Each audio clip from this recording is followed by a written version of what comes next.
ईंटों से पीट रहा है। जॉर्डन बचाओ बचाओ चीख रहा है।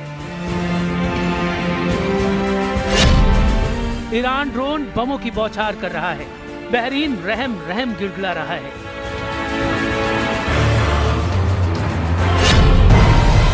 ईरान रॉकेटों से तबाही मचा रहा है। कुवैत ट्रंप से सीज फायर की अपील कर रहा है।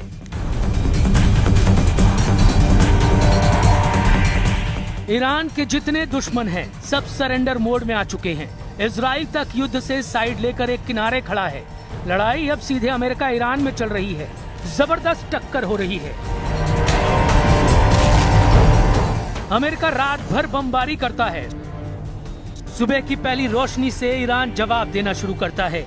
ईरान जब जवाबी हमला करता है तो सिर्फ अमेरिका की हालत खराब नहीं होती। ट्रंप से दोस्ती रखने वाले तमाम देश ईरान का ताप झेलते हैं। ईरान पर अमेरिका के जितने बम गिरे हैं, ऐसे हर धमाके ने अब खाड़ी देशों के मिसाइल डिफेंस सिस्टम का पुर्जा ढीला कर दिया है। ओमान से कुवैत तक, बहरीन से सऊदी अरब तक हर मिसाइल हमले ने ट्रंप को ईरान पर नया प्लान बनाने पर मजबूर कर दिया है। यही वजह है कि ट्रंप ने ईरान को घेरने के लिए अब अपने सबसे विनाशकारी हथियार को उड़ाना शुरू कर दिया है। ब्रिटेन के RAF फेयरपोर्ट एयरबेस से अमेरिकी B-1 स्ट्रेटेजिक बमर उड़ान भरते देखे गए हैं। ट्रंप के ईरान के पिकेक्स माउंटेन को निशाना बनाने की धमकी के बाद ब्रिटेन के RAF फेयरपोर्ट एयरबेस पर हलचल तेज हो चुकी है और अमेरिकी B-1 स्ट्रेटेजिक बमर के उड़ान भरने की तस्वीरें वायरल होनी शुरू हो गई हैं। CNN की रिपोर्ट के मुताबिक अमेरिका यूरोप में तैनात अपने F-16 और F-35 लड़ाकू विमानों को भी पश्चिम एशिया में भेजने का प्लान बना चुका है। इसके साथ ही एयर टू एयर रिफ्यूलिंग विमान भी ईरान के आसपास भेजे जा सकते हैं। इस बीच इजराइल का बेन गुरियन इंटरनेशनल एयरपोर्ट भी एक मिलिट्री बेस बन चुका है। यहाँ पहले भी अमेरिकी सेना के जंगी हथियार तैनात रहे हैं, लेकिन अब तो इनके वीडियो खुद अमेरिकी मीडिया जारी कर रहा है। इसकी वजह ट्रंप पहले ही साफ कर चुके हैं। ट्रंप तब तक ईरान को बम से मारेंगे जब तक वो उनकी शर्तों पर सरेंडर नहीं करता। Mr. President, there are no signs that Iran is ready to stop fighting. So what is the plan? Is the plan to just keep bombing until they give up? There are no signs. What? Do you know something that I don't know? So talks are still possible? Do you know something that I don't know? Do you know something I don't know? Well, tell us. I will tell you. They want to desperately meet, and until they're ready to meet in a meaningful way, we have no interest in even. Trump अगर बमों के जोर से Iran का surrender चाहते हैं तो supreme leader मुस्तबा उनके मंसूबे पूरे नहीं होने देने की गारंटी ले रहे हैं। अमेरिका को रोकने के लिए अब ईरान ने बॉर्डर के इलाकों को पुख्ता सिक्योरिटी जोन बनाना शुरू कर दिया है। ईरान के दक्षिण में बंदर अब्बास, जास और सिरिक में अमेरिका ने भयानक हमला किया, तो ईरान के पश्चिम में खुजिस्तान के अहवाज, महशहर, बंदर इमाम और आबादान में हवाई हमले कर रहे हैं। इसके अलावा तबरीज में अमेरिका ने तबाही मचाई है, लेकिन अब रेवोल्यूशनरी गार्ड इन्हीं वॉर जोन को अमेरिकी मिसाइलों और जेटों का कब्रगाह बनाने की तैयारी कर रहे हैं।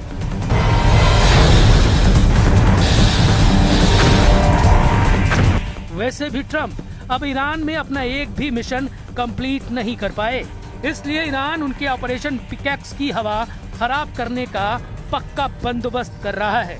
ट्रंप कहां-कहां फेल साबित हो चुके हैं, उसे पहले जान लेते हैं। उनका पहला मकसद ईरान के परमाणु कार्यक्रम को जड़ से उखाड़ना, मतलब पूरी तरह से खत्म कर देना। लेकिन क्या ऐसा हुआ? 400 किलो संवर्धित यूरेनियम को लेकर अब भी सवाल उठ रहे हैं। इसलिए ये मकसद नाकाम ही दिख रहा है, क्योंकि ट्रंप फोर्स को ईरानी यूरेनियम की करेक्ट लोकेशन तक शायद ही पता है। ट्रंप का दूसरा मकसद ईरान के मिसाइल जखीरे को मिटा देना, लेकिन ईरान के कमांडर दावा कर रहे हैं कि उनके पास इतनी मिसाइल है कि ईरान 20 साल तक लगातार युद्ध लड़ सकता है। इसलिए ये मकसद भी फेल हो गया। ट्रंप का तीसरा मकसद ईरान में बगावत करवा के तख्ता पलट करना था, लेकिन मुस्तफा खमेनी ने ईरान के सर्वोच्च नेता का पद बखूबी संभाल लिया है और ईरान की मिलिट्री लीडरशिप भी कायम है। यानी ट्रंप के तीनों मकसद नाकाम साबित हुए हैं। ईरान ये वादा कर रहा है कि ट्रंप जितनी भी प्लानिंग करना है करते रहें। उनकी धमकियों और धौस से ईरान डरने वाला नहीं। ट्रंप को अगर ईरान में कुछ हासिल होगा तो वो हार है।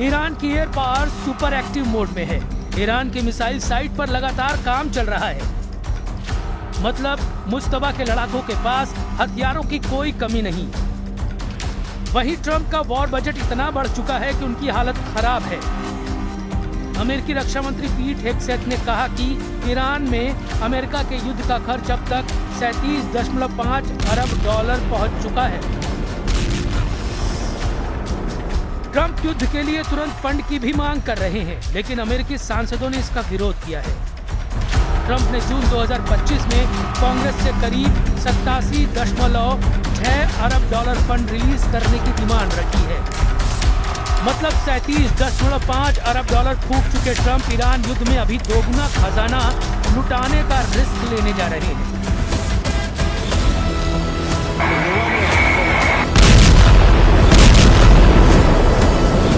अमेरिका में ज्यादातर सीनेटर ट्रंप के वॉर बजट बढ़ाने पर भड़के हुए हैं, जबकि अमेरिकी रक्षा मंत्री दावा कर रहे हैं कि यही सही समय है जब अमेरिकी सेनाओं को ज्यादा से ज्यादा बम दिए जाए।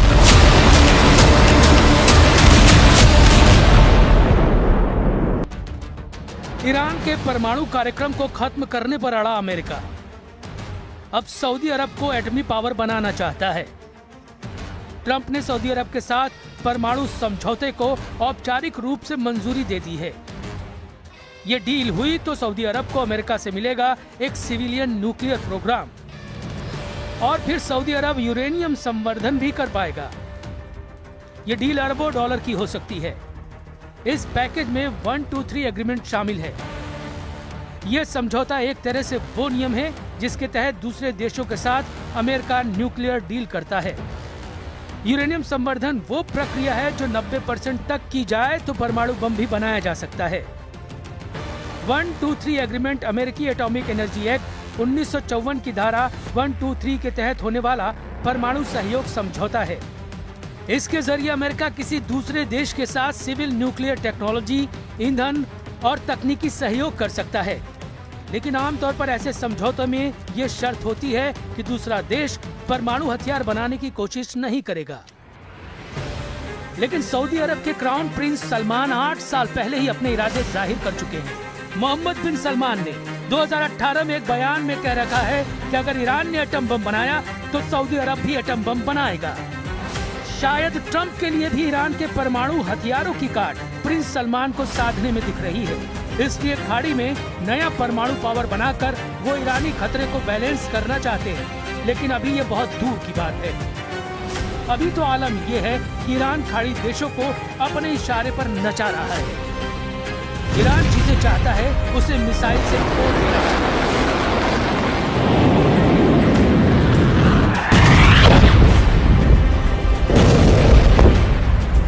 सऊदी अरब एटमी पावर बनने का पहला कदम उठाता भी है तो ईरान उसे बख्शने वाला नहीं।